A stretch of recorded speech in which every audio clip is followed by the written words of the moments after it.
তো বন্ধুরা দেখতেই পাচ্ছ রাত্রিবেলার খাবার দাবার নিয়ে চলে এসেছি আবার তোমাদের কাছে। আজকে হবে ছোলা দিয়ে কুমড়ো আলুর তরকারি আর রুটি।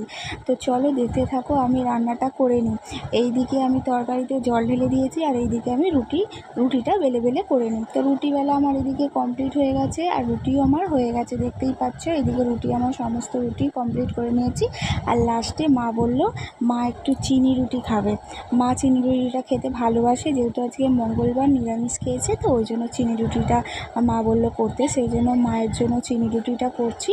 একটা হচ্ছে আর এইদিকে আর একটা করবো। তোমরা কে কে চিনি রুটি খেতে ভালোবাসো আমাদের জানিও। আমিও ভালোবাসি চিনি রুটি খেতে।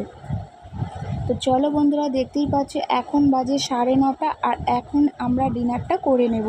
যেহেতু আমি কুমড়ো আলুর তরকারি খাই না, সেই জন্য আমি দুধ রুটি খাবো আর মিস্টার দাসের জন্য কুমড়ো আলুর তরকারি। তো চলো আমরা ডিনারটা করে নিই। আর তোমরা সবাই ভালো থাকবে।